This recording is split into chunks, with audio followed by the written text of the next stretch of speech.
winners Lancia under increasing pressure from the two Mazdas.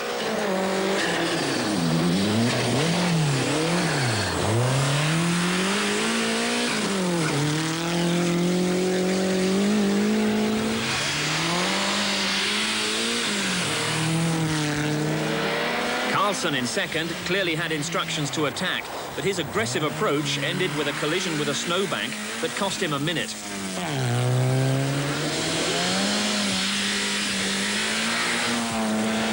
Salonen seized his chance, and after 3 stages of the second day, he was challenging for the lead. The RAC winner and 85 world champion was at his fighting best.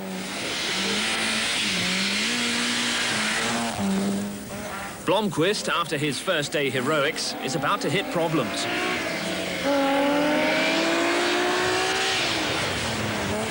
The engine note signifies a gear selector problem. The car is jammed in gear, a similar problem to that of Kalle Grundle's. He can get to the end of the stage, but gestures his frustration.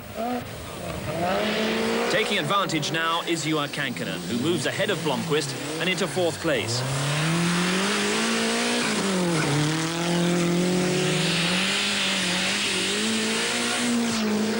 Alén too is having a much happier day on the harder, more slippery surface, and he's up to 5th.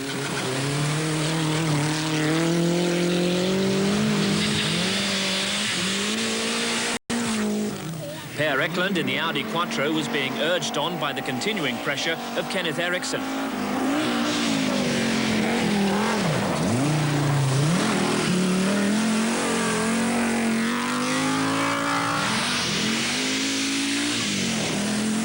And for Eklund, there was also pressure from another privately entered Quattro, driven by Björn Danielsson.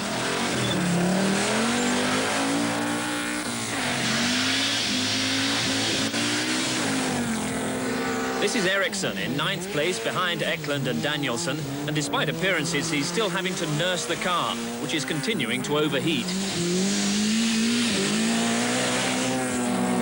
A debut on the Swedish Rally for the Opel Kadett GSI. Only in 1800 form, though. The 2-litre car will be seen first on the National Breakdown Rally. Björn Johansson was off the pace, but the team were pretty happy.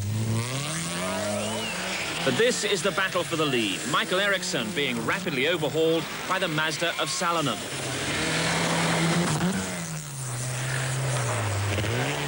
Falling back down the field, Ingvar Carlsson.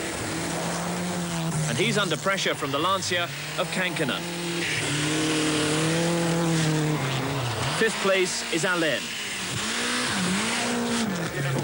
6th, and very sideways, is Blomqvist. 7th, Eklund. 8th, Danielsson. 9th, Kenneth Eriksson.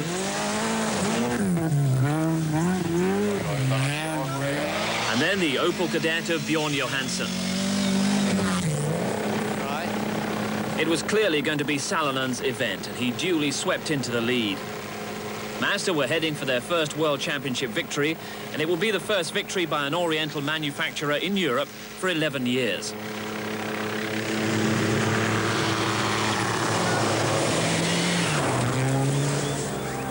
Second place to the Monte Carlo winners Lancia, and a great deal of credit to Michael Eriksson, who was such a star on the RAC Rally and has now led the last 2 World Championship events on which he's competed. And third, fighting back from the many disadvantages of his first day position, battling through the snow, the world champion Juha Kankkunen.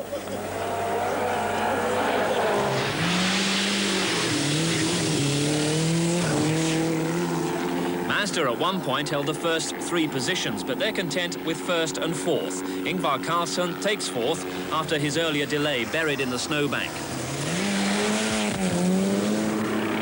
Alén's frustrations of the first day turned into World Championship points on the second. A 5th place for Alén, and he can be expected to be the big challenger in the next round in Portugal.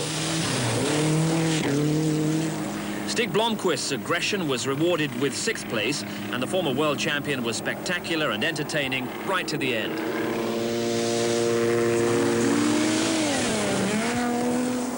First of the Quattros was Per Eklund, alongside British co-driver Dave Whittock. They took 7th place.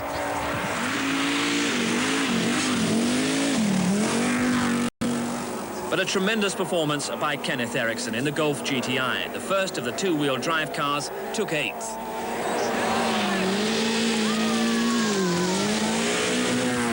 And Eriksson, who so nearly caught Eklund, succeeded in splitting the Quattros. Bror Danielsson was over 2 minutes behind Eriksson in 9th. The Opel GSI debut finished with 12th place for Bjorn Johansson. More power will be arriving shortly.